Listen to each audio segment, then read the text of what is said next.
국방부가 21일 오전 입장문을 내고 북한이 미국 전략 핵잠수함의 부상 기항을 핵무기 사용 조건이라고 위협한 데 대해 한미 동맹의 정당한 방어적 대응 조치라고 반박했습니다. 또한 국방부는 북한의 한미 동맹에 대한 어떠한 핵 공격도 한미 동맹이 압도적 대응에 직면해 정권 종말에 처하게 될 것을 다시 한번 강력하게 경고했습니다.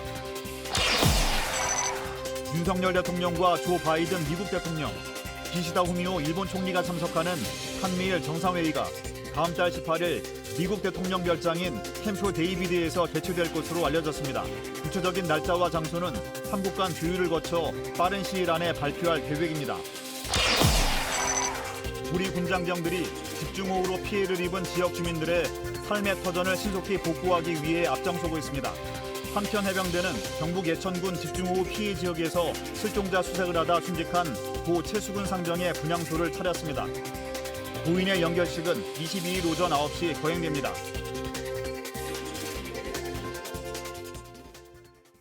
시청자 여러분 안녕하십니까? 국방뉴스 시작합니다. 국방부는 북한이 미국 전략 핵잠수함의 부상 기항을 핵무기 사용 조건이라고 주장한 데 대해 동맹이 압도적 대응에 직면해 정권 종말에 처하게 될 것을 다시 한번 강력 경고한다고 강조했습니다.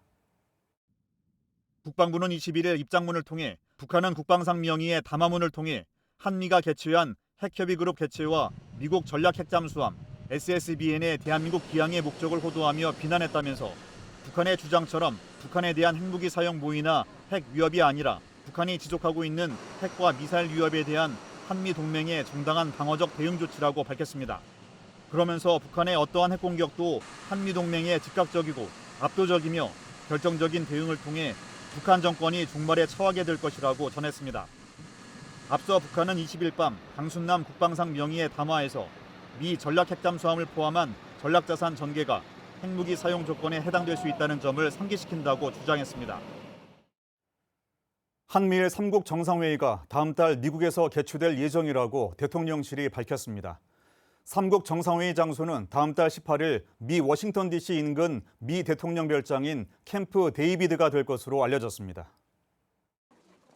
이번 정상회의에서는 북한의 핵과 미사일 위협에 대응해 3국의 협력을 강화하는 방안이 논의될 것으로 전망됩니다.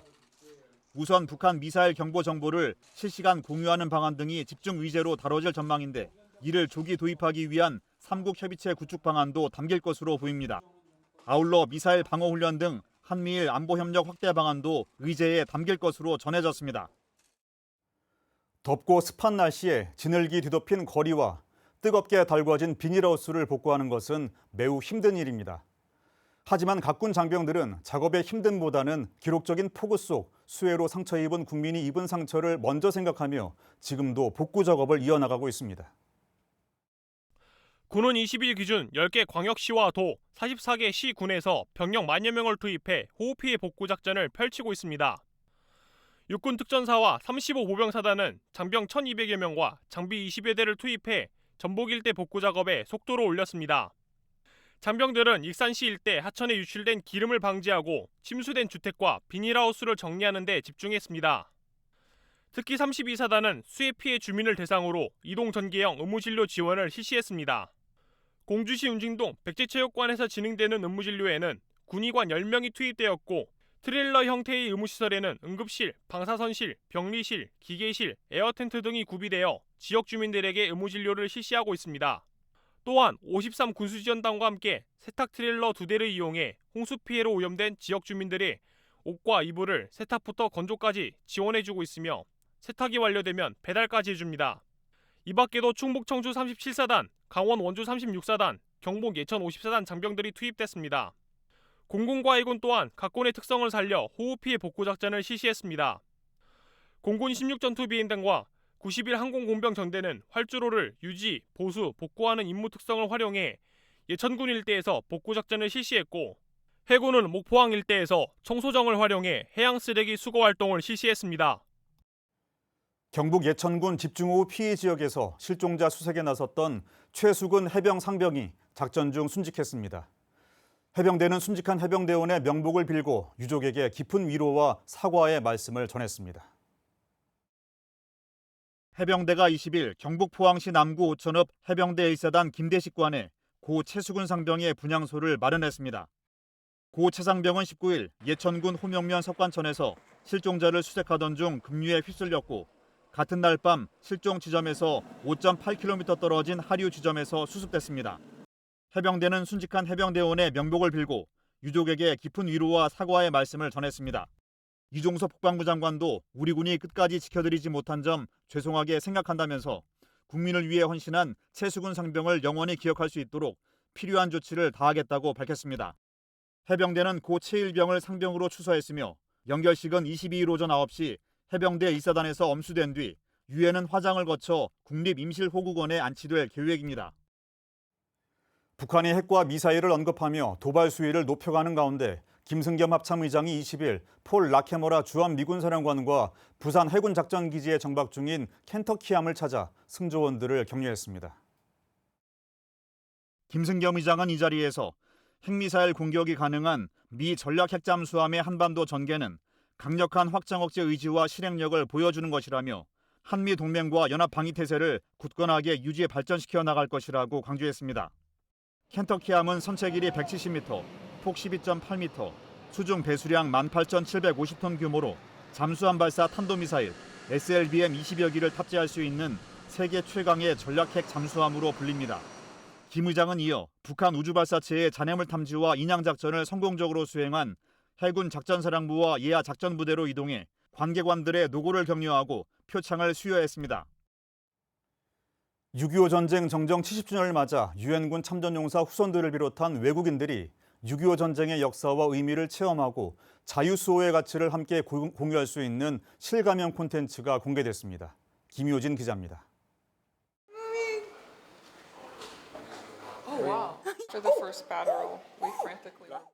전쟁기념관을 방문한 외국인 관람객의 입에서 감탄사가 연이어 터져 나옵니다. 6.25 전쟁 기록물을 읽는 눈빛, 전시물을 살펴보는 모습 등 모든 움직임이 게임을 하는 것처럼 굉장히 신나 있습니다.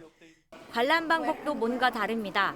팜플릿과 핸드폰을 들고 전시실을 보는 느낌이 단순 관람이 아니라 뭔가를 꼭 알아내야 하는 것 같이 보입니다. 이들이 여타의 관람객과 달라 보이는 이유. 관람이 아니라 방탈출 게임, 메모리 시네마 로스트 솔저를 하고 있기 때문입니다. 메모리 시네마 로스트 솔저는 지난달 보훈부가 국민들이 보훈의 역사와 의미를 친근하고 자연스럽게 체험할 수 있도록 만든 실감형 콘텐츠로 전쟁기념관에서 할 수 있는 일종의 방탈출 게임입니다. 보훈이라고 하면 젊은 분들이 특히 어렵고 엄숙한 것으로만 느끼는 경우가 많습니다. 그래서 저희가 이번에 기념관에 직접 참여해서 몰입하는 경험을 제공하기 위해서 게임 콘텐츠를 기획하게 됐습니다. 쉽게 말씀드리면 전쟁 기념관을 배경으로 하는 방탈출 게임이라고 생각하시면 되는데요. 기념관에 있는 전시물을 활용한 게임을 풀고 퍼즐을 풀어서 스토리를 진행하는 그런 게임이라고 보시면 되겠습니다. 전쟁기념관 2층에서 시작되는 로스트 솔저 게임에 참가하기 위해선 몇 가지 준비물이 필요합니다. 가장 먼저 핸드폰이나 태블릿 등 이동통신 기기를 활용해 구글 플레이 스토어나 애플 앱스토어에서 리얼월드를 검색하시거나 전쟁기념관 판넬에 있는 QR코드를 통해 어플리케이션을 다운받으면 됩니다.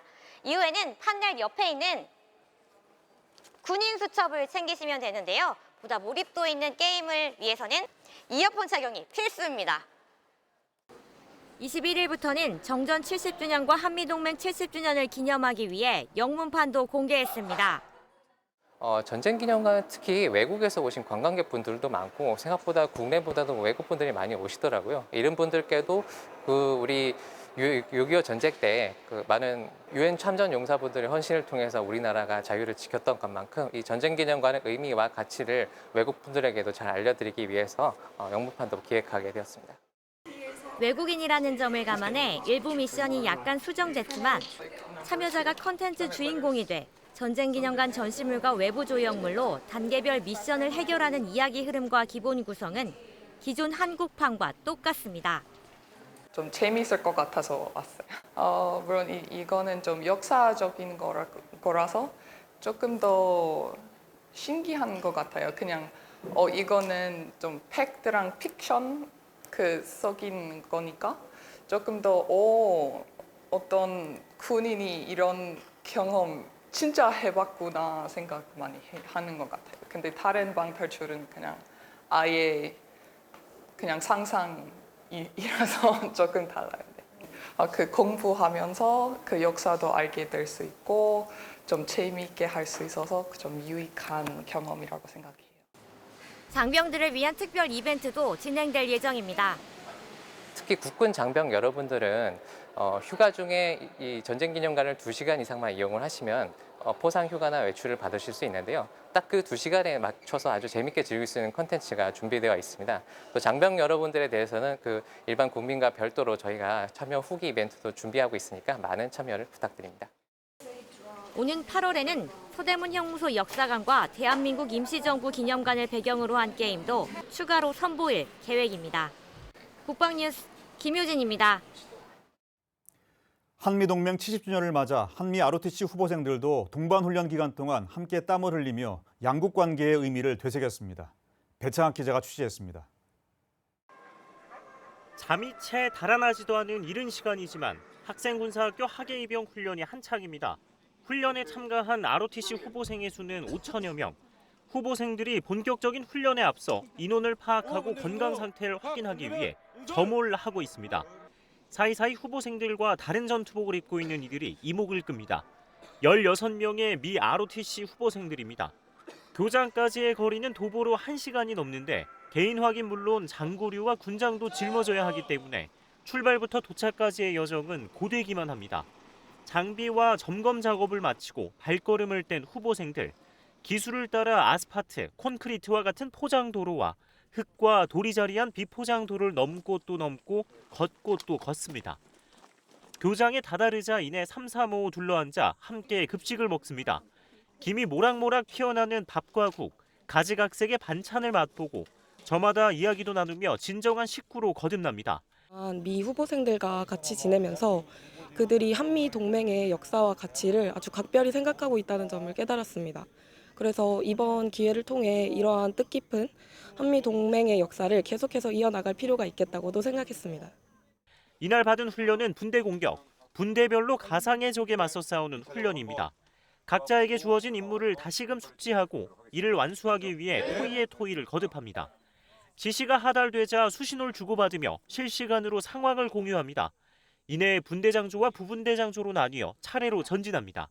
연막 차장을 통한 안전이 확보되자 약진합니다. 과정에서 경계와 엄호도 쉼없이 이어집니다. 일대에 포탄이 떨어지고 곳곳에 총성이 들려오자 은원패를 채 대응 사격을 합니다. 전투 끝에 모든 적을 제압하며 상황은 마무리됩니다. 짧은 기간이었지만 한미 양국 ROTC 후보생들이 함께 훈련을 받을 수 있어서 좋았다고 생각합니다.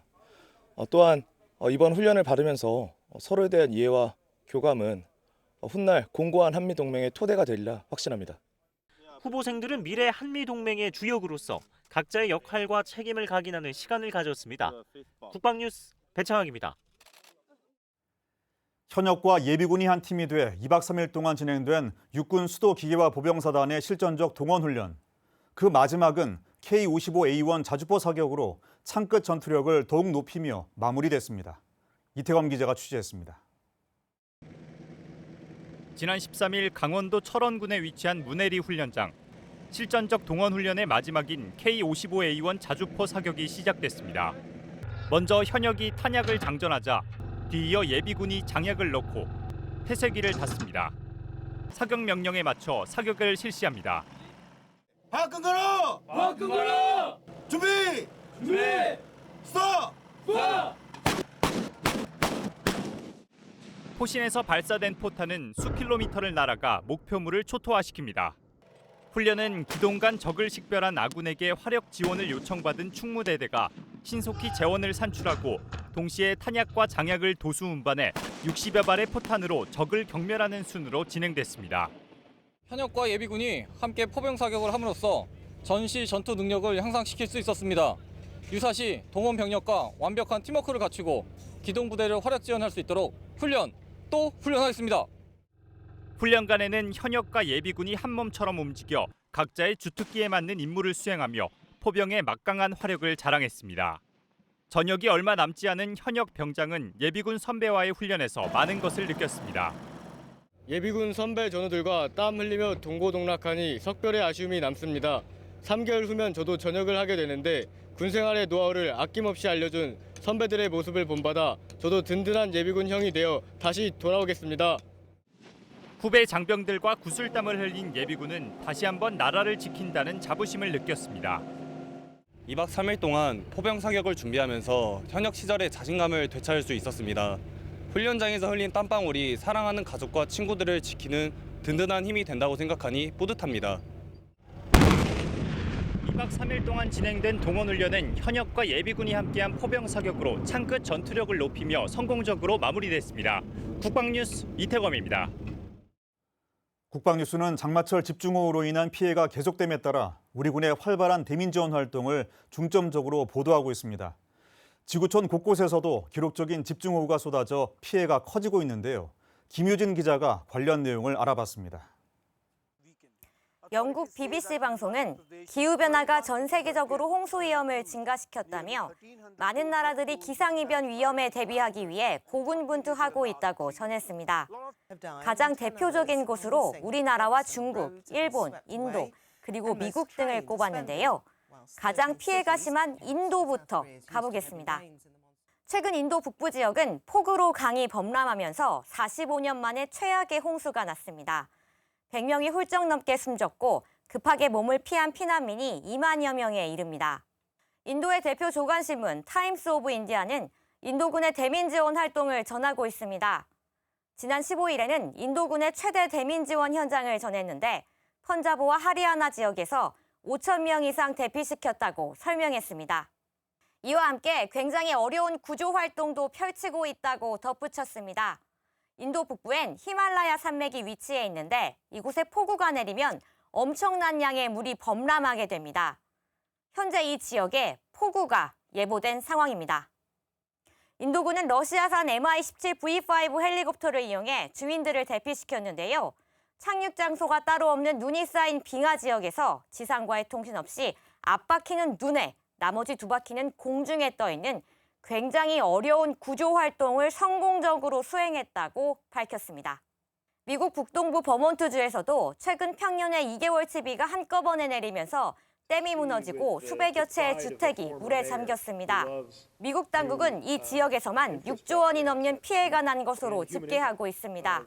이에 미 육군이 대민 지원에 나섰고 미 육군 홈페이지엔 관련 내용들이 계속 업로드되고 있는데요.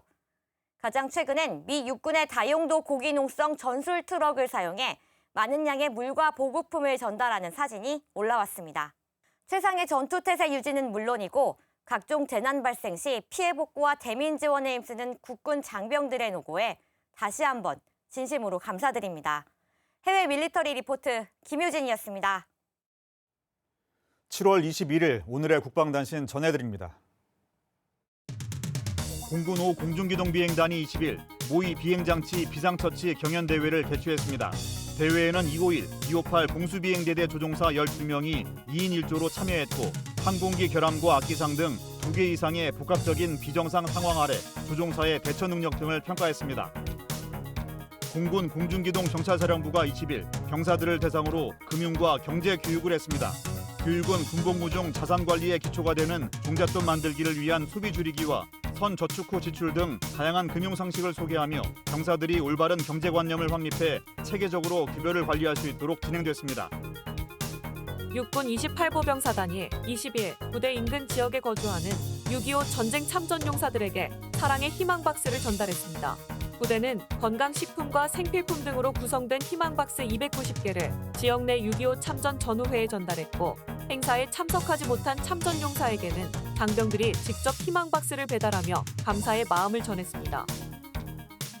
국가보훈부가 20일 중소기업 중앙회와 전쟁기념관에서 가득 찬 보훈 밥상 추진을 위한 업무 협약식을 했습니다.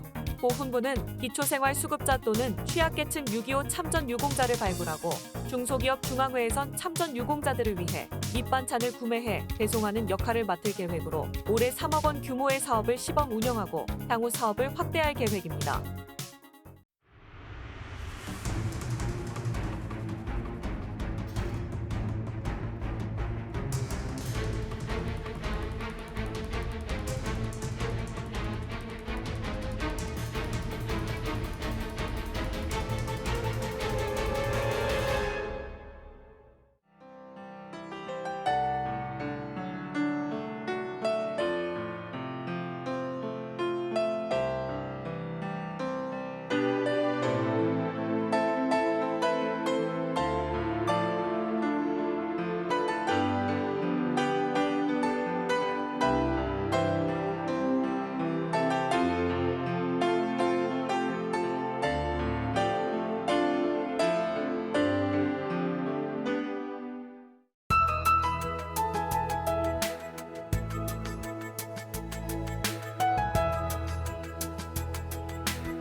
오늘도 전국에 폭염특보가 내려진 가운데 찜통더위가 기승을 부리겠습니다. 자세한 날씨 확인하시죠. 삼복 더위 중 두 번째 더위인 중복인 오늘 습도 높은 무더운 날씨가 이어지겠습니다. 한낮 체감온도 서울과 대구는 34도 안팎으로 높게 오르겠는데요. 전국 대부분 폭염주의보가 발효 중입니다. 무더운 날씨 건강관리 필요하겠습니다. 대기가 불안정해지는 내륙 곳곳으로 적게는 5에서 많게는 40mm의 소나기가 돌풍을 동반해 쏟아지겠습니다. 제주는 오늘부터 장마전선의 영향으로 비가 시작하겠고요. 내일 밤에는 전국 대부분 지역에 장맛비가 다시 찾아오겠습니다. 내일은 제주에, 모레는 중부지방에 강한 집중호우가 예상이 됩니다. 비 피해 없도록 대비하시기 바랍니다. 자세한 내일 기온 살펴보시면 내일 아침 최저기온은 서울이 25도, 강릉이 22도, 대구는 23도로 출발합니다. 내일 최고 기온은 서울이 31도, 원주가 33도, 부산은 27도까지 오르겠습니다. 작전 기상입니다. 항공 및 해상 작전에 제한이 있겠습니다. 비는 내일 새벽 전남 해안을 중심으로 낮부터 밤 사이 전국 대부분 지역으로 확대되겠고요. 다음 주 월요일까지 이어지겠습니다. 지금까지 공군 기상단 제공 기상정보였습니다. 폭우 피해 현장에 우리 군장병들의 복구 작업이 한창입니다. 국가적 재난 상황에 누구보다 앞장서 복구 작업을 펼치는 군 장병들. 고맙다는 말로 다하지 못할 마음이 듭니다만 안타까운 소식에 마음이 무거워집니다. 경북 예천에서 호우 피해 실종자 수색 지원에 나섰다 순직한 고 최수근 상병.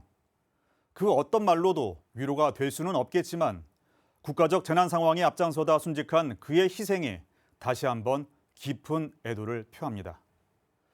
그리고 무더위와 습도에 맞서 대민 지원 작전을 펼치고 있는 모든 장병들께도 깊은 감사의 마음을 전합니다. 국방뉴스를 마칩니다. 감사합니다.